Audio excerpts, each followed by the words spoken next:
Here is my ranking for every hero in BTD6. We'll be going off Chimps mode, specifically getting those beautiful black borders, meaning no retries. Up first we have Quincy. He's very cheap, being one of 3 heroes you can start a Chimps game with, and he does enough damage to get you through the early game. On top of this, his damage scales pretty well with the rounds, especially when you bring his level 3 rapid shot into the mix. He's tied for the fastest leveler of any hero, and he gets camo detection at level 5, meaning the early camos won't be a problem. At level 8, he gets extra damage to Moab class Bloons, so he does great blimp damage from rounds 50 and up. Additionally, he pairs well with alchemists once he gets his second arrow, and his Storm of Arrows ability can take out just about any rush or clean up the late game when all that's left of a round are Moabs or super ceramics. As for weaknesses, his main attack is not great against super ceramics, which are very prevalent in the late game. He needs help with DDTs, but that's easily overcome with a MIB, and he isn't great at taking out the round 100 bad. But if you pair him with some single target damage dealers like a first strike, it won't be a problem. Overall, he's a solid generic damage dealer to add to your defenses, but he doesn't have any super strong synergies that can carry a run like some of the other heroes, so we'll be putting him in C tier. Up next we have Gwendolin, the Pyromaniac. She's a general damage and support hero that fits into many strategies like tack shooters, bouncing bullets, or Dragon's Breath wizards. She's a little more expensive than Quincy, but levels up just as quickly. Both of her abilities are very strong, as her level 3 can take out most rushes in the game and has a short cooldown, while her level 10 Firestorm sets the whole screen on fire, burning every bloon and gives her heated up passive to every monkey. Speaking of heated up, this gives nearby monkeys lead popping power, extra pierce, and eventually damage. Not everything is great about her though.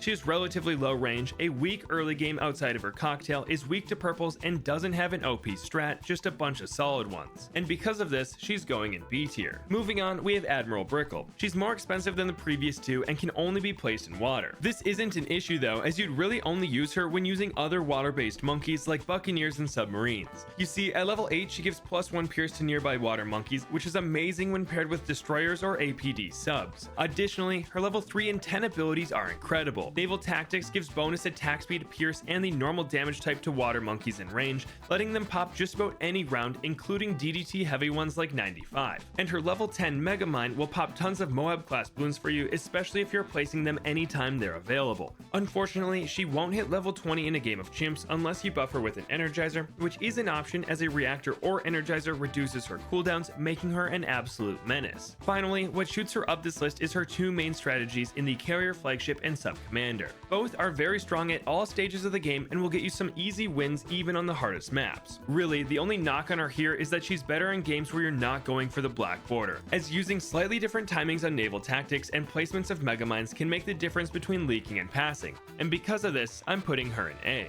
Onto Striker Jones. He's one of the cheaper heroes, coming in at only $755, and he levels up very fast, but his damage is low at every stage of the game. That isn't the reason you get him though. No, it's because he gives attack speed buffs to bomb shooters and mortar monkeys and makes black bloons less resistant to explosions. As for his abilities, his level 3 provides a nice stun to the strongest bloon on screen and the bloons around it, and you can spam it as Concussive Shell has an incredibly short cooldown. His level 10 ability, Artillery Command, resets the cooldowns of mortars and bomb shooters. This can be good if you're running Moab Assassins or the Pop and Awe, but once Striker hits level 20, this becomes one of the best abilities in the game, as it gives all bomb shooters and mortars double pierce and damage for 10 seconds. Everything isn't sunshine and rainbows for him though. Alongside his low damage, his best strategies have been nerfed time and time again. Back in the day it was the Moog Mauler spam, and recently it was building tons of recursive clusters. But both of these have been made much worse, bringing Striker down a couple tiers, and for that he's going in C, just ahead of Quincy. Next we have Obyn. He's cheap, easy to use, levels up fast, and has a super strong early game. His homing attacks plus them dealing 2 damage shred the early rounds.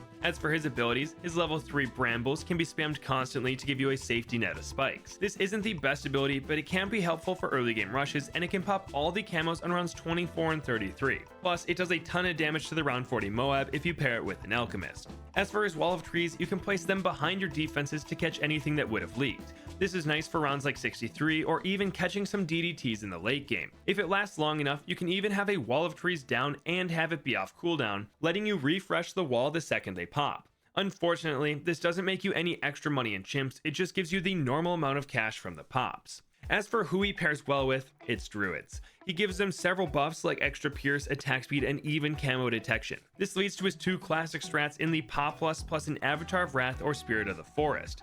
But what is super nice about Obyn is that he gives the Druid of the Storm larger tornadoes and throws them 33% more often, making it super easy to pull off massive save-ups in the mid-game. Plus, a ball lightning or 2 absolutely shred tough rounds like 63.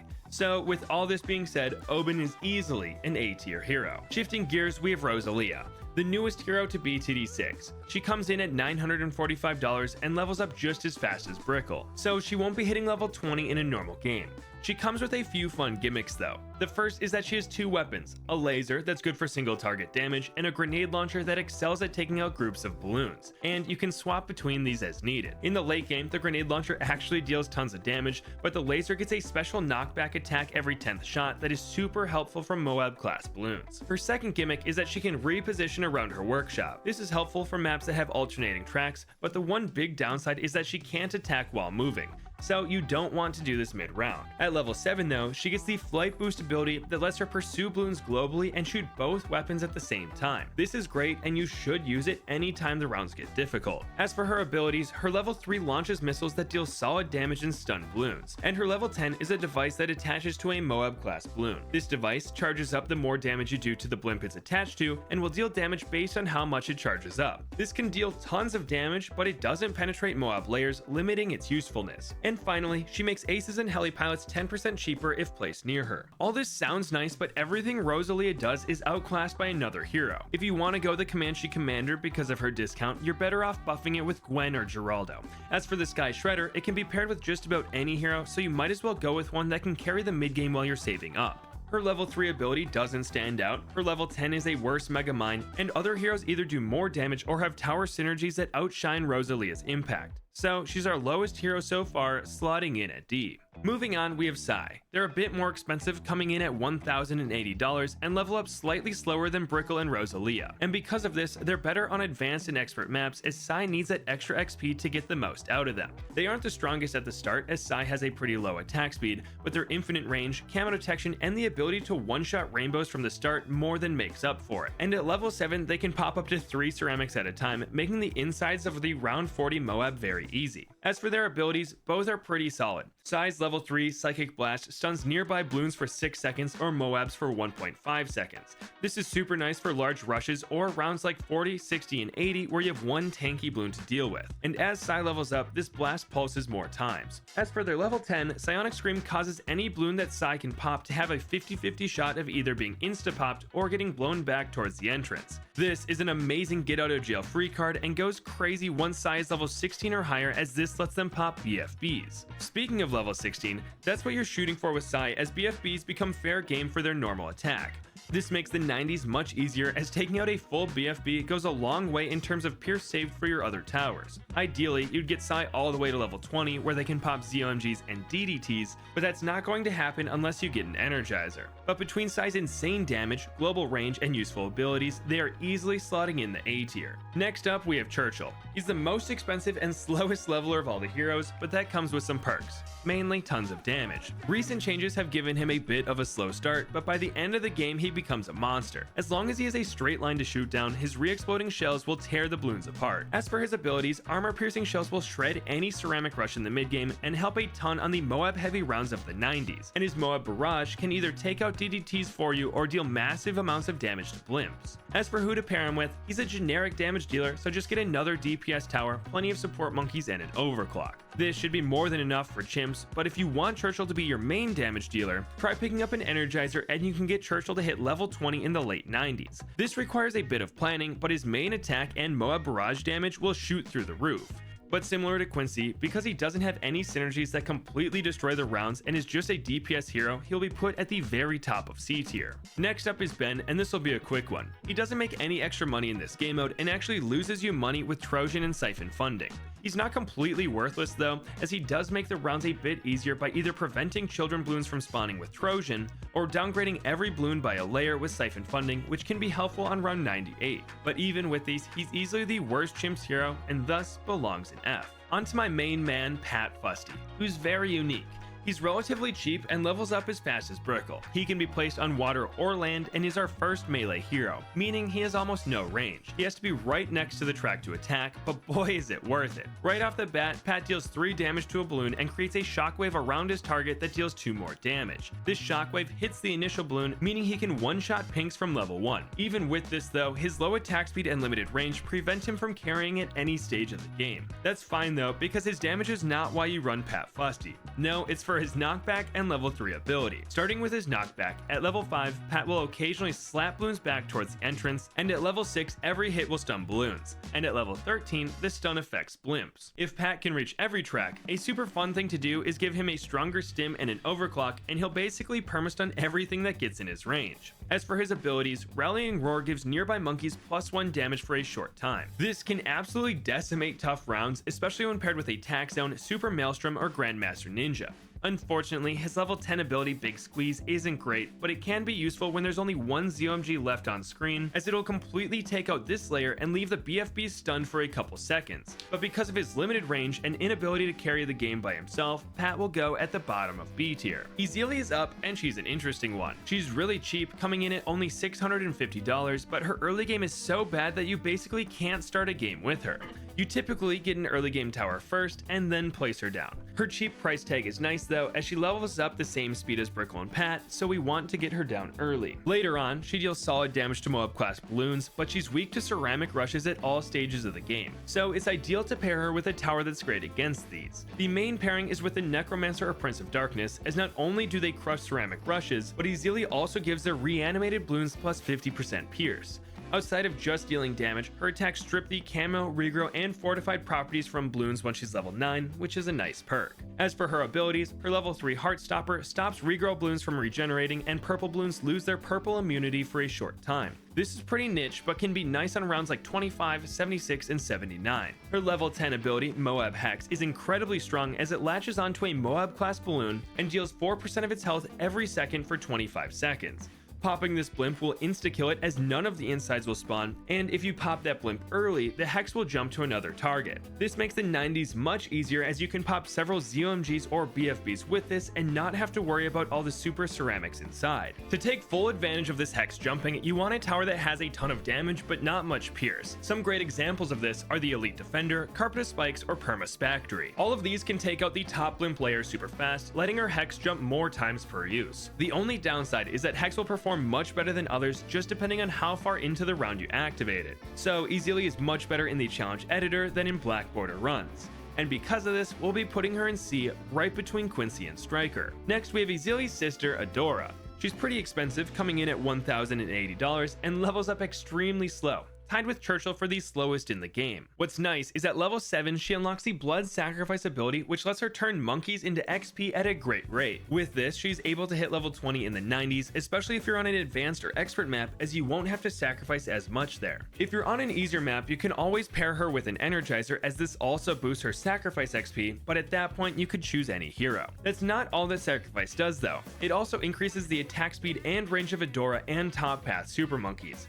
And once she's level 20, this buff can give up to plus 100% attack speed and plus 50% attack range for 1 minute. As for her other abilities, Long Arm of Light doubles her range, pierce, and lets her pop purples. This destroys any rush in the mid game, and once she's level 16, it also gives her double damage. And her level 10 ability, Ball of Light, is a new global attack that wipes out balloons. These 3 abilities give her a ton of damage late game, and she pairs really well with Alchemists, Overclocks, and Sun avatars. But there are 2 big issues with her. The first is her low single target damage, so you'll need help with the round 40 Moab and the Bad, but both of those are pretty easy to overcome. And the second is her complexity. Knowing when and what to sacrifice can be tough to do without any retries or a lot of planning, as sacrificing too much can make the rounds impossible, and sacrificing too little will make Adora very weak. She can be used to beat even the most difficult maps, but because of her complexity, we'll be putting her at the top of B tier. I mean, sometimes you actually have to pull out a calculator to figure out how much to sacrifice in order to win. Moving on, we have Etienne, the French drone driver.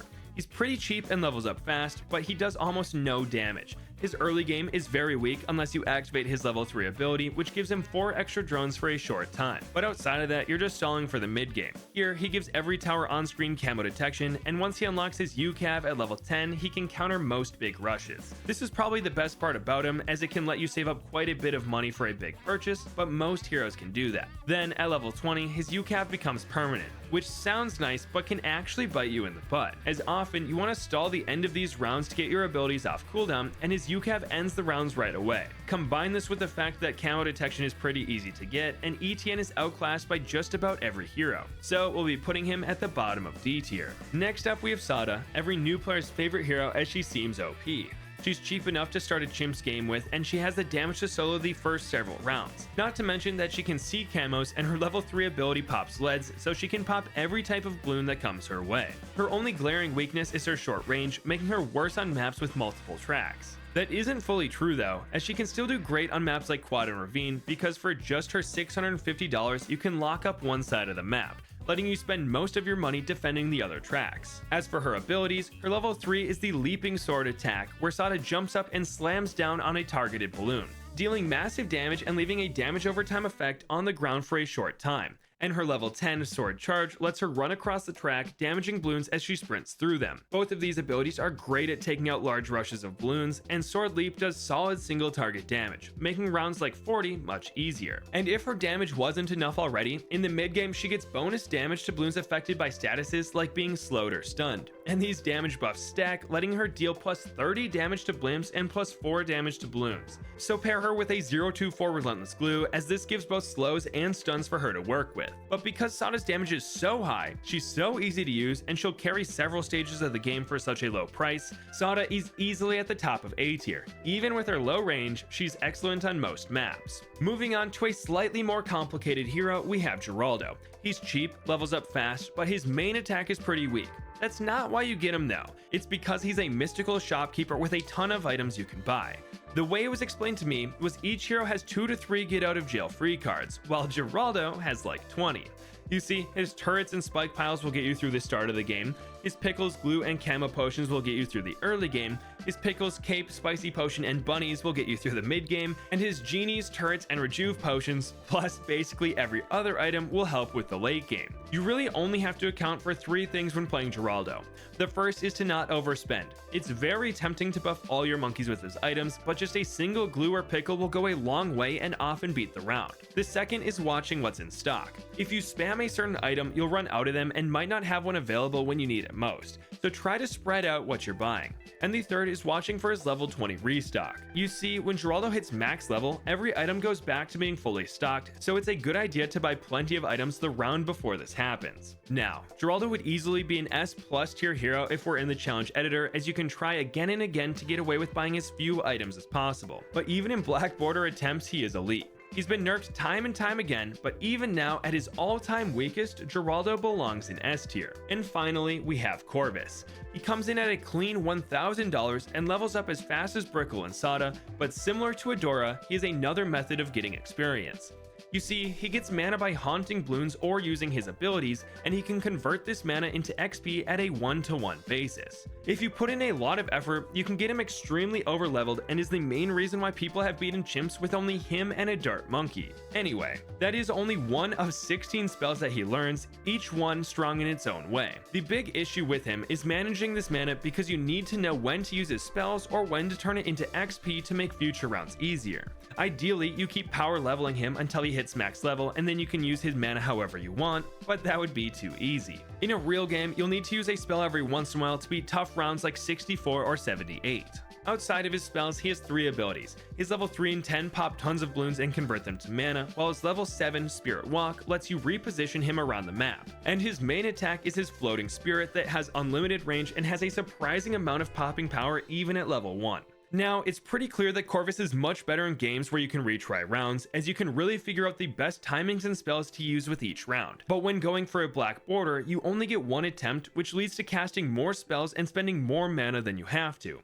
And because of this, we'll be putting him at the top of B tier. If you're very experienced with him or have a fully laid out plan, you can get S tier power out of him. But for the average player going for Black Borders on intermediate to expert maps, this is my hero tier list for BTD6.